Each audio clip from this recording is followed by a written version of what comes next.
Abibi Fahoudier and blessings to the ancestors. It's D1 here with a new video, doing a part 2 to my video that's called Why I'm Not Voting that I released a couple of months ago. In this video, I want to expand on my argument on why the Western world are not true democracies and are covert oligarchies managed by a small group of capitalist elites by providing more historical references and examples and go into detail how modern so-called democracies operate. Before we get started, don't forget to support my latest single, featuring a freestyle from a fellow Pan-Africanist, the brother Olu Asay from Houston. And also, I'm in the process of working on a few new collaborations with fellow Pan-African artists and working on a short EP also. So stay tuned for more details once I finish the project. With that being said, let's get started with today's video. We're going to start off with the historical and political background of Europe and how my argument fits within its historical context. For a majority of its history, Europe in particular, Western Europe, was never a land of democracy. Dating back to its ancient period to relatively the modern period post-industrial revolution, its oligarchic form of government has primarily been monarchy or ruled by hereditary or aristocratic, or in other words, ruled by a select few of privileged elites, or by straight-up tyranny, which is common for most human civilizations.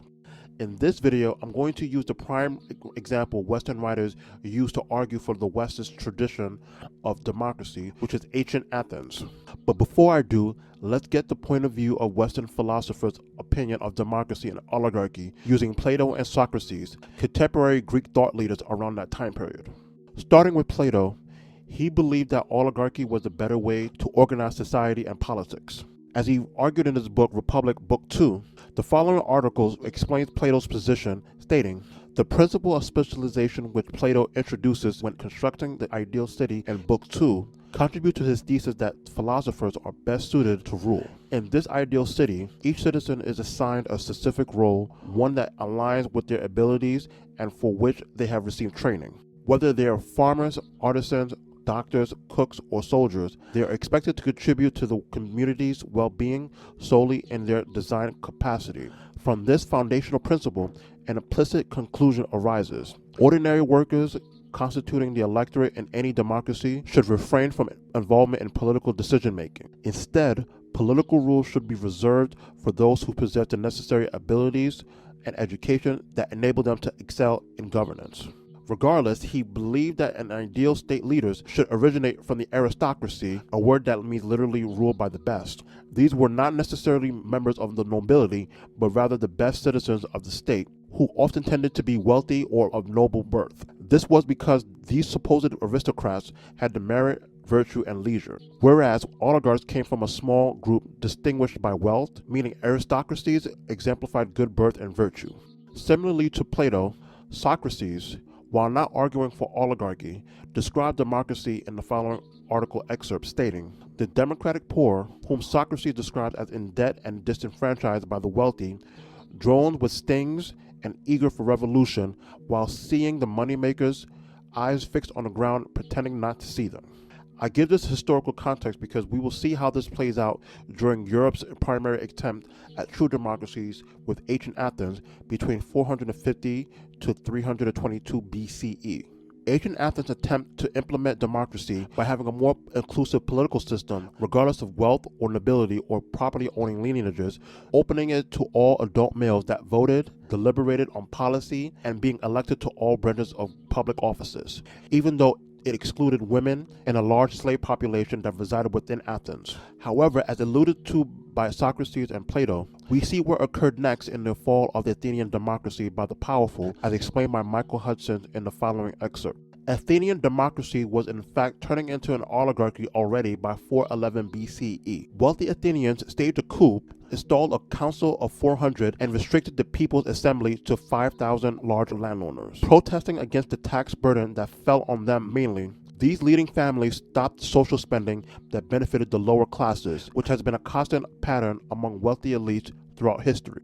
As a result of their loss in the Peloponnesian War, these elites furthered their grip on power, demonstrating my point of becoming essentially an oligarchy, as described in Sheldon Woolen's work in the following excerpt. For centuries thereafter, the elites categorized the people as fickle, tumultuous, irrational, envious of the wealthy, the talented, and the well-born, and those of whom should be held at bay by good governance. After the demise of the Athenian democracies, the elite strategy aimed at discouraging democracy from ever becoming a threat.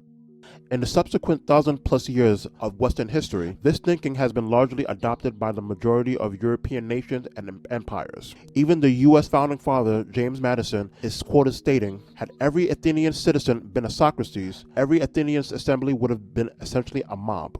From my point of view, the primary difference what happened over the course of Western history is that traditional monarchies or empires of Europe who were ruled by monarchs or aristocracies is that they were gradually replaced by its internal merchant class of growing capitalists as feudalism gave way to capitalism between the 18th and 19th centuries. Ironically, a significant period that coincided with political revolution and the Industrial Revolution.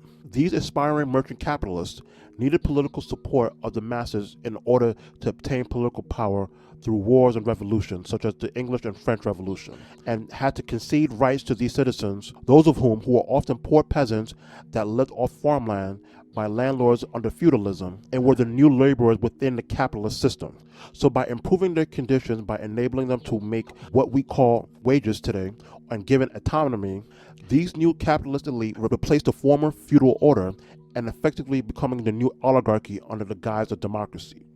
In addition, also in my opinion, also brought a new buy-in and complicity of the white European working class who accepted the new improved economic arrangement as long as it reaped the partial economic benefits of the new emerging Western industrialization and imperialism on the horizon. With political power over governments, it enabled capitalists dating back to as early as the 17th century up until today to conceal their power through a maze of corporate structures, board of directorships, central and retail banks, and foundations, which I previously described in part 1 of this video series, and the Western power structure video that ultimately enables these capitalists to provide the capital needed to run political campaigns, pay for media ads to bring awareness to their campaign, such as the media owned by these economic sectors as I mentioned before, through traditional or social media companies, and providing costs for their travel and paying campaign staff. Conversely, once these selected candidates are in office within the political system, these elites formulate and select what policy is deliberated and passed as law through legislative bodies.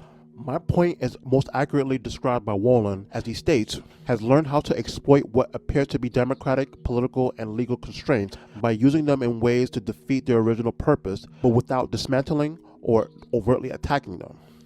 One strategy is to exploit institutions to facilitate favored forms of power while checking rival ones. Thus, it will accept reform of campaign financing that prohibits contributions from trade unions and corporations, knowing it is easy for them to evade such prohibitions. Besides, the same interests that invested into senators' campaigns who sit on committees received returns on that investment while legislating. So in my conclusion, I want to reiterate my objective of this part 2 video, that is not my objective to convince black people from voting. The purpose of this video is to educate and let our people know to be aware of how the political system actually works and not to be caught up in these false promises of the corporate duopoly party system claiming to help the material conditions of black America. This message can also apply to the brothers and sisters living in Europe as well. Outside of revolution or civil war, the outcomes of the local and national elections will continue to be controlled by the same ruling elite for their desired outcome and maintenance of power. Be ready for scary times ahead. Until next time, Obibi Fahudie, and blessings to the ancestors. 1, 2, 1, 2, yeah. 1, 2, 1, 2. Reparation check. 1, 2, 1, 2, yeah. 1, 2, 1, 2. The city settled my offer. How much $1 cost?